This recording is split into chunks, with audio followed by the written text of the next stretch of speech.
Quickly. Hey, it's me, Lori Suna Thirda. Welcome. I'm out here in my backyard, quotation marks, and we're talking about The Four Doors by Richard Paul Evans. And we're in the second door now. We're actually through and looking at the second door of our lives that comes up, and that's not believing the first one, believing there's a reason you're born, right? But the next one is freeing yourself from limitation. And we just were talking about the cage of paradigm, and we talked about external paradigms. Today I want to talk about, I'm going to read some things of his. I love this. This is the internal paradigm that we can shift. And I want to read The Buffet, which I know I've read to you guys before. I just love this story. I think it stands out for help, for understanding how things work. As difficult as it is to transcend others' paradigms, like a cultural paradigm even, and recognize that or a community or a workplace paradigm, realize that it's even there and then change it. Usually the most difficult crab in the pot is ourselves. So that's why we go into this internal, right? It is our own negative belief and self-talk that keeps us down. I'm just that way, is what Richard Paul Evans says. I can't help it. I've always been poor. Okay, I'm sorry. He's not saying he's this way. These are things that people say that are in this paradigm that is like the crab pot. They're their own crab pulling themselves down. And these are some of the things that you might hear people say. I'm just that way. I can't help it. I've always been poor. I'm not good at that. I have bad luck. Or I heard this just recently. Oh man, everybody's getting sick at work. I'm going to get sick. Wrong. Cancel. So these are paradigms that we click into. We think, got to get my flu shot or whatever. Those are also paradigms. These phrases born of flawed mental maps. Remember those mental maps we talked about that have errors? These flawed mental maps run through our minds, fighting our efforts to change. The Buffet. A few years ago, I wrote this parable to help illustrate how the cage of paradigm operates.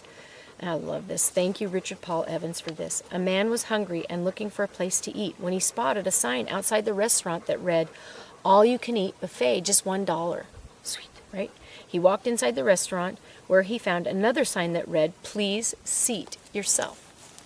The man walked to a small table in a crowded corner of the restaurant. A waitress soon greeted him. "What can I get for you, sir?"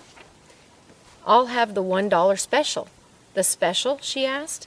He motioned to the people around him. "Yes, I'll have whatever they're having." She handed him a plate. "Help yourself." There was a long line at the buffet table, and when he finally reached the food, he was not impressed with what he found. The selection was meager, the food mediocre, and most of the bins were empty or appeared to have been well picked over. No wonder it's only $1, he thought. He took what he thought he could stomach, then went back to his table, disenchanted and grumbling about the fare.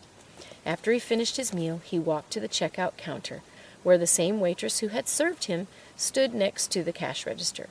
Only as he pulled out his wallet did he notice a doorway leading to another room in the restaurant. This other room was larger and much less crowded than the people that were dining out front, right? Even though there were fewer people inside, there were long tables laden with food, including many of his favorite dishes, shellfish, fish, and thick steaks, breads of all varieties, colorful plump vegetables, and large platters of cakes, chocolate truffles, and desserts of all kinds. And if you're like me, that's making your stomach growl, right? A chef stood at one end of the room slicing great slabs of roast beef. The man asked the waitress, "How much is that buffet?" $1, she replied. "It costs the same as the buffet out there?" She nodded. "Everything in the restaurant is the same price," she said. "Well, why didn't you tell me about that room?" She looked at him with a perplexed expression. "You said you wanted what everyone else was having."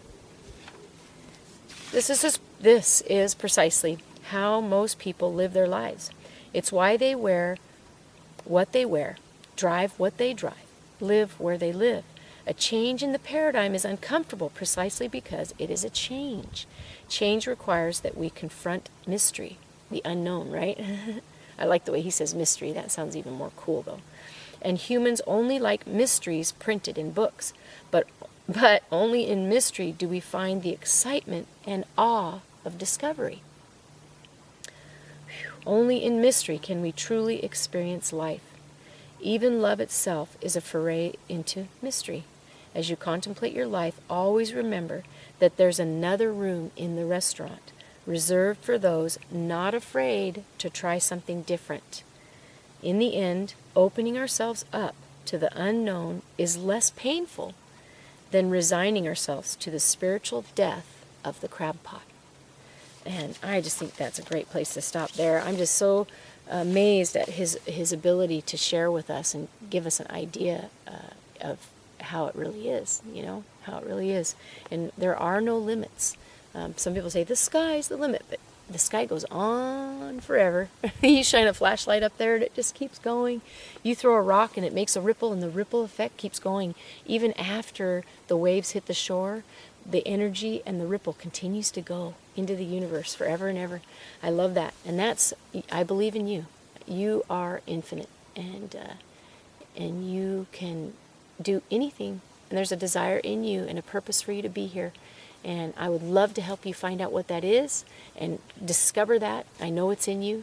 And if you can't figure out your purpose, like he says, start with your passion. What is it that you love? You can find other ways to help with that at my website, majesticu.com.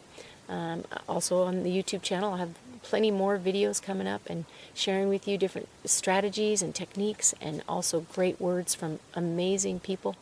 But with that, I wish you the best. Make it a great day, and I'll see you again soon. Bye for now.